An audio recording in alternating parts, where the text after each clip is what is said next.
ಕೂದಲನ್ನು ಪರಿಪೂರ್ಣವಾಗಿ ಕಪ್ಪಾಗಿಸಿಕೊಳ್ತಕ್ಕಂಥ ವಿಧಾನ. ಆದರೆ ಪರ್ಮನೆಂಟಾಗಿ ಕಪ್ಪಾಗೋದು ಹೇಗೆ ಅಂತ ಬಹಳ ಜನ ಕ್ವಶನ್ ಕೇಳ್ತಾ ಇದ್ರು. ಇದನ್ನು ಮಾಡ್ಕೊಳ್ಳೋದ್ರ ಮೂಲಕ ನ್ಯಾಚುರಲ್ ಆಗಿ ಕೂದಲು ಕಪ್ಪಾಗುತ್ತೆ. ನೀವು ರಾಸಾಯನಿಕ ಕೆಮಿಕಲ್ ಯುಕ್ತವಾಗಿರ್ತಕ್ಕಂಥ ಡೈಯನ್ನು ಹಾಕೋದ್ರಿಂದ ಭಯಂಕರವಾಗಿರ್ತಕ್ಕಂಥ ಚರ್ಮ ರೋಗಗಳು ಬರ್ತವೆ. ಅದಕ್ಕೆ ಅಂತಹ ರೋಗಗಳಿಂದ ಮುಕ್ತರಾಗಬೇಕು ಅಂದರೆ ರಾಸಾಯನಿಕ ಹೇರ್ ಡೈಗಳನ್ನು ಹಿಂದೆ ನಿಲ್ಲಿಸಬೇಕು. ಓಂ ಶ್ರೀ ಗುರು ಬಸವಲಿಂಗಾಯ ನಮಃ. ಓಂ ನಮಃ ಶಿವಾಯ. ಸರ್ವರಿಗೂ ಭಕ್ತಿಯ ಶರಣಾರ್ಥಿ. ನಾನು ನಿಮ್ಮ ಯೋಗ ಗುರು ವೈದ್ಯ ಶ್ರೀ ಚನ್ನಬಸವಣ್ಣ, ಶ್ರೀಗಂಗಾ ಯೋಗ ನಿಸರ್ಗ ಚಿಕಿತ್ಸಾ ಹಾಗೂ ಆಯುರ್ವೇದ ಸಂಶೋಧನಾ ಕೇಂದ್ರ, ಬೆಂಗಳೂರು, ಹುಬ್ಬಳ್ಳಿ ಮತ್ತು ಧಾರವಾಡ. ಆದ್ಮೇಲೆ ಈ ದಿನದ ಸಂಚಿಕೆಯಲ್ಲಿ ಕೂದಲನ್ನು ಕಪ್ಪಾಗಿಸಿಕೊಳ್ಳತಕ್ಕಂಥ ವಿಧಾನ, ಪರಿಪೂರ್ಣವಾಗಿ ಕಪ್ಪಾಗಿಸಿಕೊಳ್ತಕ್ಕಂಥ ವಿಧಾನ, ಆದರೆ ಪರ್ಮನೆಂಟಾಗಿ ಕಪ್ಪಾಗೋದು ಹೇಗೆ ಅಂತ ಭಾಳ ಜನ ಕ್ವಶನ್ ಕೇಳ್ತಾ ಇದ್ರು. ಅದಕ್ಕೆ ನಾವು ಇಷ್ಟು ದಿವಸ ಸಂಶೋಧನೆ ಮಾಡಿ ಒಂದು ಅದ್ಭುತವಾಗಿರ್ತಕ್ಕಂಥ ಮನೆಮದ್ದನ್ನು ನಿಮಗೆ ಹೇಳ್ತಾ ಇದ್ದೇವೆ. ಹಲವಾರು ತಾಳೆಗೆರೆಗಳನ್ನು ನೋಡಿ, ಹಲವಾರು ಸಂಶೋಧನೆಗಳನ್ನು ಮಾಡಿ ಈ ಒಂದು ಮನೆಮದ್ದನ್ನು ಬಳಸಿ ಒಳ್ಳೆಯ ರಿಸಲ್ಟನ್ನು ನಾವು ಕಂಡುಕೊಂಡ ಮೇಲೆ ಅದನ್ನು ನಿಮಗೆ ಮುಕ್ತವಾಗಿ ಹೇಳ್ಕೊಳ್ತಾ ಇದ್ದೇವೆ. ಇದನ್ನು ತಾವು ಕೂಡ ಮಾಡ್ಕೊಳ್ಬೋದು. ಇದನ್ನು ಮಾಡ್ಕೊಳ್ಳೋದ್ರ ಮೂಲಕ ನ್ಯಾಚುರಲ್ ಆಗಿ ಕೂದಲು ಕಪ್ಪಾಗುತ್ತೆ. ನೀವು ರಾಸಾಯನಿಕ ಕೆಮಿಕಲ್ ಯುಕ್ತವಾಗಿರ್ತಕ್ಕಂಥ ಡೈಯನ್ನು ಹಾಕೋದ್ರಿಂದ ಬ್ರೈನ್ ಕ್ಯಾನ್ಸರು, ಸ್ಕಾಲ್ಪ್ ಕ್ಯಾನ್ಸರು, ಆಮೇಲೆ ಸೋರಿಯಾಸಿಸ್ಸು, ಇಚಿಯಾಸಿಸ್ಸು, ಭಯಂಕರವಾಗಿರ್ತಕ್ಕಂಥ ಚರ್ಮ ರೋಗಗಳು ಬರ್ತವೆ. ಅದಕ್ಕೆ ಅಂತಹ ರೋಗಗಳಿಂದ ನೀವು ಮುಕ್ತರಾಗಬೇಕು ಅಂದರೆ ರಾಸಾಯನಿಕ ಹೇರ್ ಡೈಗಳನ್ನು ಹಿಂದೆ ನಿಲ್ಲಿಸಬೇಕು. ಕೂದಲು ಬೆಳ್ಳಗಿದ್ರೂ ಪರವಾಗಿಲ್ಲ, ಆದರೆ ಇಂಥ ರೋಗಗಳು ಬರಬಾರ್ದಲ್ಲ.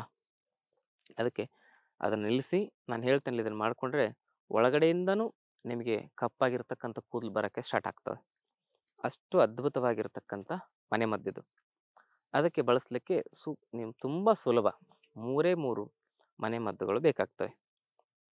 ಒಂದಿಷ್ಟು ನೀವು ಗ್ರಂಥಿಗೆ ಅಂಗಡಿಯಲ್ಲಿ ತರಬೇಕಾಗುತ್ತೆ. ಇನ್ನೊಂದೆರಡು ನಿಮ್ಮ ಮನೆಯಲ್ಲೇ ಸಿಗ್ತವೆ. ಇದಕ್ಕೆ ಬೇಕಾಗಿರ್ತಕ್ಕಂಥ ಪದಾರ್ಥ ಅಂದರೆ ಗುಲಗಂಜಿ ಬೀಜ, ಚಿತ್ರಣದಲ್ಲಿ ತೋರಿಸ್ತಾ ಇದ್ದಾರೆ ನೋಡಿ, ಗುಲಗಂಜಿ ಬೀಜ. ಎರಡನೇದ್ದು ದೇವದಾರು ಬೇರಿನ ಚೂರ್ಣ, ದೇವದಾರು ಚೂರ್ಣ. ಮೂರನೇದೇನು ಅಂತ ಹೇಳಿದ್ರೆ ಕೊಬ್ಬರಿ ಎಣ್ಣೆ, ಅಪ್ಪಟವಾಗಿರ್ತಕ್ಕಂಥ ಕೊಬ್ಬರಿ ಎಣ್ಣೆ, ಕೋಲ್ಡ್ ಪ್ರೆಸ್ ಕೊಬ್ಬರಿ ಎಣ್ಣೆ ಅಥವಾ ಎಳ್ಳೆಣ್ಣೆ, ಎರಡರಲ್ಲಿ ಒಂದು, ಕೊಬ್ಬರಿ ಎಣ್ಣೆ ಅಥವಾ ಎಳ್ಳೆಣ್ಣೆ. ಆಮೇಲೆ ಏಲಕ್ಕಿ, ಶುದ್ಧವಾಗಿರ್ತಕ್ಕಂಥ ಏಲಕ್ಕಿ ಬೀಜಗಳು. ಇಷ್ಟು ಪದಾರ್ಥಗಳು ಬೇಕಾಗ್ತದೆ. ಇವಿಷ್ಟು ಪದಾರ್ಥಗಳನ್ನು ಸೇರಿಸ್ಕೊಳ್ಬೇಕು. ಗುಲಗಂಜಿ ಬೀಜ 100 ಗ್ರಾಮ್ ತೆಗೆದುಕೊಳ್ಳಿ.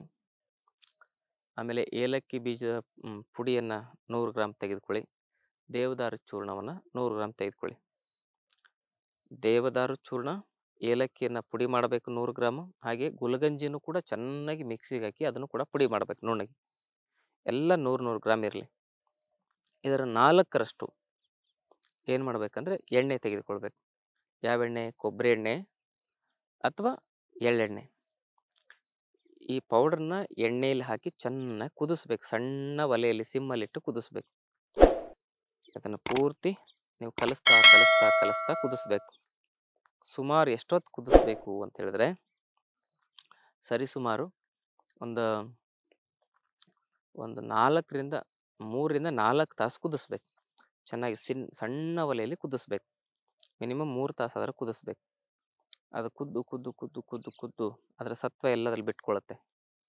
ಚೆನ್ನಾಗಿ ಕುದಿಸ್ಬೇಕು. ಇದನ್ನು ಜಾಸ್ತಿ ಕೂಡ ಮಾಡಿ ಇಟ್ಕೊಳ್ಬೋದು, ಏನಾಗೋದಿಲ್ಲ. ಹೀಗೆ ಕುದಿಸಿ ಅದೇನಾಗುತ್ತೆ, ಅದರ ಸತ್ವ ಎಲ್ಲದಲ್ಲಿ ಬಿಡುತ್ತೆ. ಅದನ್ನೇನು ಮಾಡಬೇಕಂದ್ರೆ ತಲೆಗೆ ಚೆನ್ನಾಗಿ ಅಪ್ಲೈ ಮಾಡಿ ಮಸಾಜ್ ಮಾಡಬೇಕು. ತಲೆಯ ರೂಟಿಗೆ ತಲುಪುವ ಹಾಗೆ ಅದನ್ನು ಮಸಾಜ್ ಮಾಡಬೇಕು. ಒಂದು 3-4 ತಾಸು ಕುದಿಸಿದ ಮೇಲೆ ಅದನ್ನು ಸೋದಿಸ್ಬಾರ್ದು, ಹಾಗೆ ಇಟ್ಕೊಂಡಿರ್ಬೇಕು. ಅದು ಪೇಸ್ಟ್ ಥರ ಇರ್ತದೆ. ಅದನ್ನು ತೊಗೊಂಡು ತಲೆಗೆ ಸ್ವಲ್ಪ ನಿಮಗೆ ಎಷ್ಟು ಬೇಕಾಗುತ್ತೋ ಅಷ್ಟು ಸ್ವಲ್ಪ ಗ್ಲೌಸ್ ಹಾಕ್ಕೊಂಡು ಚೆನ್ನಾಗಿ ಮಸಾಜ್ ಮಾಡ್ಕೊಳ್ಬೇಕು. ಯಾಕಂದರೆ ಈ ಗುಲಗಂಜಿ ಬೀಜ ವಿಷಕಾರಿ.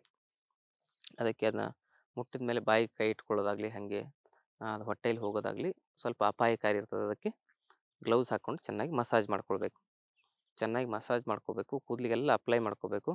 ಮತ್ತು ಕೋಮ್ ಕೂಡ ಮಾಡಬೇಕು, ಹಾಗೆ ಹಚ್ತಾ ಈ ಥರ ನೀವು ಮಾಡಿ ಒಂದು ಒಂದು ತಾಸಿನ ನಂತರ ತಲೆಗೆ ಕೊಬ್ಬರಿ ಎಣ್ಣೆ ಹಾಕಿ ಉಗುರು ಬೆಚ್ಚ ನೀರಿನಿಂದ ಸ್ನಾನ ಮಾಡಿ. ಅದು ಪೂರ್ತಿ ಅಂಟೆಲ್ಲ ಹೋಗಬೇಕು ಅಂತ ಹೇಳಿದ್ರೆ ಸ್ವಲ್ಪ ಪ್ರಮಾಣದಲ್ಲಿ ನೀವೇನು ಮಾಡ್ಬೋದು ಅಂತ ಹೇಳಿದ್ರೆ ಕಡಲೆ ಹಿಟ್ಟನ್ನು ಹಚ್ಕೋಬೇಕಾಗುತ್ತೆ.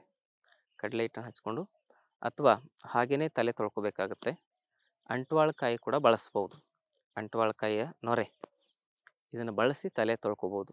ಇದಿಷ್ಟು ಮಾಡಿದ್ರೆ ಕೂದಲು ರೂಟಿಂದನೇ ಕಪ್ಪಾಗ್ತಾ ಬರ್ತವೆ. ಭಾಳ ಅದ್ಭುತವಾಗಿರ್ತಕ್ಕಂಥ ಪರಿಹಾರ ಇದು. 100ಕ್ಕೆ 98 ಜನರಿಗೆ ಒಳ್ಳೆ ರಿಸಲ್ಟ್ ಕೊಡುತ್ತೆ. ಇನ್ನು ಸ್ವಲ್ಪ 2% ಜನರಿಗೆ ಸ್ವಲ್ಪ ನಿಧಾನ ಆಗುತ್ತೆ. ಶಾಶ್ವತವಾಗಿ ನಿಮ್ಮ ಕೂದಲನ್ನು ಇದು ಕಪ್ ಮಾಡ್ತಕ್ಕಂಥ ವಿಧಾನ. ಇದನ್ನು ಬಳಸಿ ನಿಮ್ಮ ತಲೆ ಕೂದಲನ್ನು ಕಪ್ಪಾಗಿಸ್ಕೊಳ್ಬಹುದು. ಆದಮೇಲೆ ತಲೆ ಕೂದಲು ಬೆಳ್ಳಗಾದರೂ ಪರವಾಗಿಲ್ಲ, ನಮ್ಮ ಮನಸ್ಸಿನ ರೋಗಗಳು, ದೈಹಿಕವಾಗಿರ್ತಕ್ಕಂಥ ರೋಗಗಳು ನಮ್ಮಿಂದ ದೂರ ಇದ್ದರೆ ಸಾಕು. ಆದರೂ ಕೂಡ ಇಂತಹ ಸಮಸ್ಯೆಗಳಿಗೆ ಒಳಗಾದವರು ಭಾಳ ಜನ ಚಿಂತೆ ಮಾಡ್ತಾ ಇರ್ತಾರೆ, ವ್ಯಥೆ ಪಡ್ತಾ ಇರ್ತಾರೆ. ಅಂಥವ್ರಿಗೆ ನಾನು ಇದನ್ನು ಹೇಳಿದ್ದೇನೆ. ಕೂದಲು ಕಪ್ಪಾಗೋದ್ರಿಂದ ಜಾಸ್ತಿ ತಲೆ ಕೆಡಿಸ್ಕೊಳ್ಬೇಕಾಗಿಲ್ಲ. ನನಗೇನಾದರೂ ಕೂದಲು ಬೆಳ್ಳಗಾಗೋದ್ರಿಂದ ಜಾಸ್ತಿ ತಲೆ ಕೆಡಿಸ್ಕೊಳ್ಳೋ ಅವಶ್ಯಕತೆ ಇಲ್ಲ. ನನಗೇನಾದರೂ ಕೂದಲು ಬೆಳ್ಳಗಾದರೆ ನನಗೆ ಯಾವ ಟೆನ್ಷನ್ನು ಆಗೋದಿಲ್ಲ. ಒಂದು ವಿಚಾರದಲ್ಲಿ ಹೇಳಬೇಕಂದ್ರೆ ಕೂದಲು ಬೆಳ್ಳಗಾಗೋದ್ರಿಂದ ನಮಗೆ ಇನ್ನೂ ಜಾಸ್ತಿ ಬೆಲೆ ಕೊಡ್ತಾರೆ ಜನ. ಹಾಗಾಗಿ ನಮ್ಮ ಹಿರಿತನದ ಒಂದು ಘನತೆಯ ಗುರುತು ಅಂತ ನಾವು ತಿಳ್ಕೊಂಡು ಬದುಕಬೇಕು.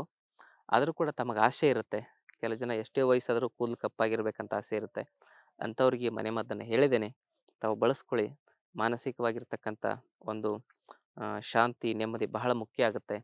ಅದನ್ನು ಕೂಡ ಕಾಪಾಡ್ಕೊಳ್ತಕ್ಕಂಥ ಪ್ರಯತ್ನವನ್ನು ಮಾಡಿ ಈ ಮನೆಮದ್ದನ್ನು ಎಲ್ಲರಿಗೂ ಶೇರ್ ಮಾಡಿ. ಯಾವುದೇ ರೋಗ ಇರಲಿ ಅದಕ್ಕೆ ಯೋಗದಲ್ಲಿ, ಆಯುರ್ವೇದದಲ್ಲಿ ಪರಿಹಾರ ಇದೆ. ಕಂಡುಕೊಳ್ಳುವ ಪ್ರಯತ್ನವನ್ನು ಮಾಡೋದ್ರಿಂದ 100 ವರ್ಷ ಆರೋಗ್ಯವಾಗಿ ಬದುಕಬಹುದು. ತಮ್ಮೆಲ್ಲರಿಗೂ ಭಕ್ತಿಯ ಶರಣಾರ್ಥಿ.